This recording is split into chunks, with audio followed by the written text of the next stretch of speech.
Welcome back, gang, for the first time and hopefully many more to come. Don't forget to subscribe to the YouTube channel and click on the notifications right here, this little bell, so you can get those emails every time we go live. Peace. Is that the same? It is. But I mean, this poor Lopez has been taking some beatings. But let's get to Javier Fortuna, another Dominican. He feels he won the fight, Matt. I'll be honest. I have not been able to go back and watch this because I've been flying from Los Angeles, losing time to the East Coast to get back. And when we were there, it was just too many bodies. I mean, shout out to Compa, who came through from Los Angeles. Shout out to Info Joe, Fern Gully, Santiago, the hippity hipster. Man, who else was there, bro? Mickey Caparelli. Caparelli was there. Who else? I said MVP of the trip. Yes. Obviously Lucy and Santiago. So it was just too many people. The point is, it was too many people during this particular fight. It wasn't the main event, so I didn't pay close enough attention to beat the drums for my fellow brethren Javier El Abejon and say that he was robbed. I did see Robert Easter's Instagram post, and basically he says what most people say when they're in a tight fight. You can't, run and clinch and win a fight. You got to actually fight. I remember Angel said something like that versus Herrera. So I'm just saying, based off, I guess, the reaction of the fighter, I'm going to say, what the hell is going on? Have to exit out BoxRec. I know BoxRec is your favorite website, but they have now instituted pop-up ads. And if you don't have an ad blocker, you cannot stop it. So please cancel out a BoxRec. Thank you. Matt thinks he knows everything. Do you even know that I didn't even have BoxRec open? I just... Okay. I don't believe you. You need more people. Come on, man. You even know that I didn't have it open. I don't believe you. No one here that's listening to the show believes that you do not have BoxRec open. Well, listen, Matt. That seems to be totally your problem if you don't believe. But getting back to the fight, digressing. Did Fortuna. someone tell you yesterday that you're on permanent digress? You're permanently digressing from all the times you digress. That was Mickey. But anyways, digressing. I think Fortuna can easily be given a scorecard in this fight. I don't think that's up for debate. My only issue is that, again, with the people calling robbery, if you're scoring this, which vastly what I've seen is 115, 112 scorecards for Javier Fortuna, if that's what you're giving out, that's not a robbery. I'm sorry. That's the exact opposite of a robbery, is a 7-5 scorecard, where one round swings the entire fight. And if you watch the fight, there are swing rounds. There are close rounds. There's a lot of work done on the inside that's sloppy, that depends on the way you score a fight. This is close. This is controversial. This is 100% not a robbery. If you give it for Fortuna, I understand that. I have yet to actually score it in its entirety. But I've watched it 2 times already, and it's a close fight. It 100% is a close fight. And when you have that type of work being done, sloppy inside boxing, it's going to be close, tight rounds where it's really up to who you thought landed the better shots. But it was a fun fight. I thought it was entertaining. There's definitely the sentiment now of a overall Robert Easter Jr.'s hype now, that he has had 3 close decisions in the last 3 fights. The fact that he thinks that Mikey Garcia is ducking him, that's all a lie, blah blah blah. I've seen that narrative. I understand why people think that.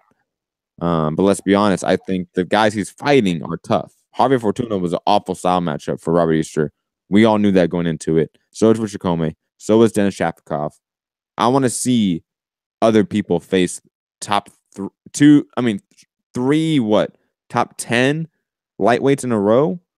I don't see a lot of guys facing 3 top 10 guys in their division in a single calendar year. So salute to Robert Easter. Tough fight, but not a robbery. Not even close. Not a robbery, not even close. All I know is that poor Easter has started to leave a trail of breadcrumbs. Mm-hmm. His last 3 fights have been in this manner. Yes. Tight fights, him giving up his height, him being on the inside, him being bent over.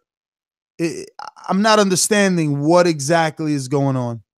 Showing no improvement as well. You know, that's another big concern for me, is that you have a guy who, as a prospect, really hasn't changed that much.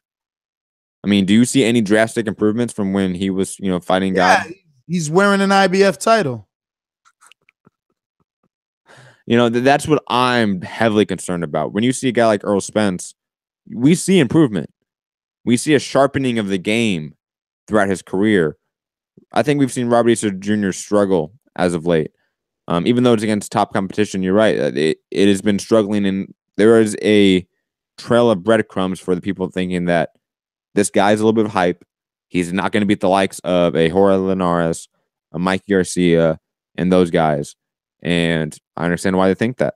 I wonder what's Linares thinking after watching this, and would Al allow Golden Boy to negotiate and make that unification now that Easter isn't looking as dominant as we thought? Because let's be honest, a guy 6'2", 6'1", 135, we thought this guy would be taking over the division, and he's not really showing how dominant he is. No, especially when he had power, like in the beginning of his career. Like he displayed knockout power originally. That's all but gone, I would say. Not all but gone, but he's definitely not knocking out top competition. That's a major concern. When he goes up against the guys that are, I would say, better boxers like a Linares, like a Mikey Garcia, will he be able to adapt to their game plan? Will he be able to hurt those guys and make them respect him? There's so many questions I think about Robbie Easter heading forward that I don't know really where to place the guy now in the division. Where he ranks amongst the champions, amongst the top 10. He needs a big win against a good opponent soon to sort of change the course of this public perception. That is true. Now, the difficulty is that those big names, they're a bit busy. Mikey's fight was postponed and rescheduled now for March 10th instead of February. And Linares, he fights Saturday the 27th on the Lucas Matisse co-main card. But he has options. And again, Easter, not necessarily shining, where at least Earl got a win and looked good. Said the right things in the post-fight, looked even better. Outside of Golden Boy or Al, protecting if he needs to, do you think Linares is interested in a Easter fight? Is the title enough to entice Linares into that fight, or is it like this guy? Who is this guy? Maybe, I'll put it this way. Anyone in that division sort of like, who's that guy? Now, let's be honest here. Like the only real name at 135 is no longer at 135, and that's Mikey Garcia. So I think Linares is a little bit in a situation of slim pickings here. If you're looking for a fight that equals money, then Robert Easter Jr. may be really all that's there. I mean, Terry Flanagan has left the division. He's going 140 as well. So the UK money is gone in a sense, and that was even Frank Warren money. That wasn't Eddie Hearn money. Who's Hooker signed to? Rock Nation? Yes. Or he was. I don't know if he still is, to be honest. They ain't doing their job. And I just think that I think Easter is in a situation here where he he may be the only guy there that represents some sort of a drawing power with his Ohio drawing potential. We've seen him be able to draw thousands of people from. Yeah, but that doesn't necessarily mean much for Terrence. Terrence hasn't been able to. Crawford. That he hasn't been able to entice a big name to his hometown due to ticket sales. So why would Easter entice a big name to his hometown due to ticket sales? It's not big home. I mean, not hometown fight. It's the fact that he can bring people from that hometown to New York, to Pennsylvania. We've seen that happen. I'd be curious to see, what he brought for this fight at the Barclays Center. If he was able to bring some people from Ohio, because they can track that. That's a way for the fighters to make an extra check in a way, is how many tickets you sell. I wouldn't be surprised if Robert Easter was able to sell a lot of tickets for this fight in New York. Maybe they're able to throw this fight at the Barclays Center or MSG in New York and be able to sell some tickets with Linares. I'm just saying that there is maybe something there, because really no one else in the division equals a belt and some sort of drawing power. Again, I'm using that term very relative at this point. What is up, TBV family? Yes, YouTube has been cutting funding to their channels as of late, and with net neutrality going through its process, the internet is changing. If you want to keep your favorite channel intact, coming up with tons of content, and plus get hours and hours of extra content, head over to patreon.com/ThaBoxingVoice to become a member of the TBV family and help support the channel. Peace.